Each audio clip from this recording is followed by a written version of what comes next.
കോകിലയുമായുള്ള വിവാഹ ജീവിതം ബാല ആരംഭിച്ചപ്പോഴാണ് മുൻ ജീവിത പങ്കാളിയായിരുന്ന എലിസബത്തിനെ ബാല നിയമപരമായി വിവാഹം കഴിച്ചിട്ടില്ല എന്ന് പുറം ലോകം അറിഞ്ഞത്.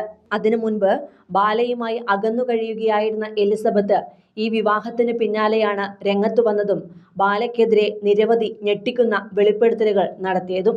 ബാലയുമായി ജീവിച്ചിരുന്ന കാലത്ത് ശാരീരിക മാനസിക പീഡനങ്ങൾ ഏറെ ഏറ്റെന്നും അത് സഹിക്കാൻ കഴിയാതെ താൻ ആ വീട്ടിൽ നിന്നും ഓടി രക്ഷപ്പെടുകയായിരുന്നുവെന്നുമാണ് എലിസബത്ത് പറഞ്ഞത്.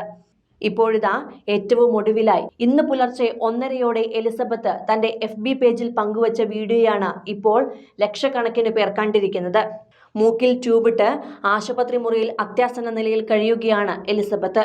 അതിനിടെയാണ് തനിക്ക് എന്തെങ്കിലും സംഭവിച്ചാൽ അതിന് ഉത്തരവാദി ബാലയും അദ്ദേഹത്തിന്റെ വീട്ടുകാരുമായിരിക്കുമെന്ന് എലിസബത്ത് വീഡിയോയിലൂടെ പറഞ്ഞത്. തനിക്ക് നീതി വേണം. മുഖ്യമന്ത്രിക്കും പോലീസ് ഉദ്യോഗസ്ഥർക്കും പരാതി നൽകിയെങ്കിലും ഇതുവരെ ഒരു നടപടിയും ഉണ്ടായിട്ടില്ല. തന്നെ വിവാഹം ചെയ്തതും സ്റ്റേജ് ഷോ നടത്തി ആളുകളെയും മീഡിയക്കാരെയും വിളിച്ചുകൂട്ടിയതുമൊക്കെ എന്തിനാണെന്ന് എലിസബത്ത് ഈ വീഡിയോയിലൂടെ ചോദിക്കുന്നു. ഭാര്യ ഭാര്യ എന്ന് വിളിച്ചതുമെല്ലാം ചതിയായിരുന്നു. ആൾക്കാർക്ക് കാശ് മാത്രം മതിയല്ലോ. നീതിക്ക് വേണ്ടിയാണ് എൻ്റെ പോരാട്ടം എന്നാണ് വീഡിയോയിൽ എലിസബത്ത് പറഞ്ഞു വെക്കുന്നത്.